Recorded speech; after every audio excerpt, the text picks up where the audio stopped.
স্ত্রীকে ভালো না লাগার হাজারটা কারণ থাকতে পারে, কারণ সে মানবীয় ত্রুটির ঊর্ধ্বে না। তবে তাকে ভালোবাসার জন্য একটি কারণই যথেষ্ট, সে আপনার সন্তানের মা। পুরুষ জাতি কৃষকের মতো বীজ বপনের মৌসুমে বীজ ছড়িয়ে অপেক্ষা করে সুন্দর একটি অঙ্কুরের। ভালো ফলনের আশায় হয়তো জমির একটু যত্নও নেয়, কিন্তু নরম মাটির বুক আঁকড়ে ধরে তার প্রাণরস শুষে কিভাবে একটি বীজ গাছে রূপান্তরিত হয় তা তাদের নিকট অজানা।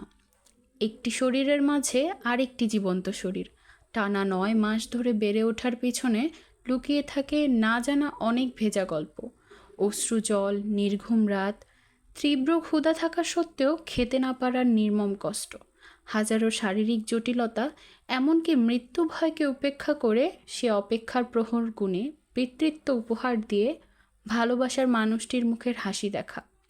সন্তান জন্মদানের স্বাভাবিক প্রক্রিয়ার প্রতিটি মুহূর্তে অসহ্য সীমাহীন যন্ত্রণায় বুক বিদীর্ণ করা এক একটি মর্মান্ত চিৎকারের গভীরে কয়েক সাগর ব্যথার অশ্রু ঝরে পড়ে, তা কেবল আসমান জমিনের মালিকই বোঝেন। তাই তো আসমান থেকে তিনি এই কষ্টের স্বীকৃতি দিয়ে বলেন, আর আমি মানুষকে তার মাতা পিতার প্রতি সদয় ব্যবহারের নির্দেশ দিয়েছি, কারণ তার মা তাকে অতি কষ্টে গর্ভে ধারণ করেছে এবং অতি কষ্টে তাকে প্রসব করেছে।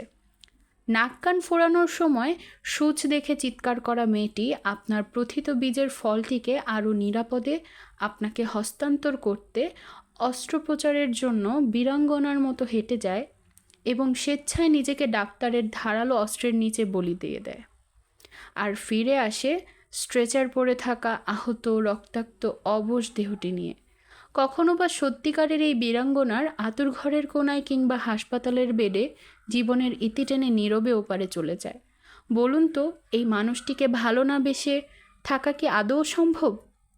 আপনার স্ত্রী ছিল একজন বাবার রূপ সচেতন রাজকন্যা, যে বাবার গলা ধরে হরেক রকম প্রসাধনের জন্য বায়না ধরত। সৌন্দর্য রক্ষায় আপসহীন সেই মেয়েটি আপনার সন্তানকে গর্ভে ধারণ করতে নিজের সৌন্দর্যকে চিরদিনের জন্য উৎসর্গ করে দেয়। একজন মা কখনোই তার পূর্বের শারীরিক গঠন ও সৌন্দর্য ফিরে পায় না।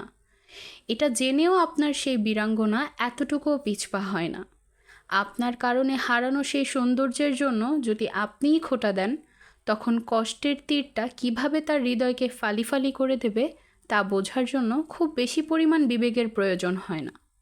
গর্ভে সন্তানের অঙ্কুর গজানোর দিন থেকে শুরু করে আমৃত্যু মাতৃত্ব থেকে ছুটি না পাওয়া মানুষটিকে ভালো না বেসে পুরুষত্বের দাবি অযৌক্তিক নয় কি? ভাবুন, বিবেকের চক্ষু খুলে শতবার ভাবুন।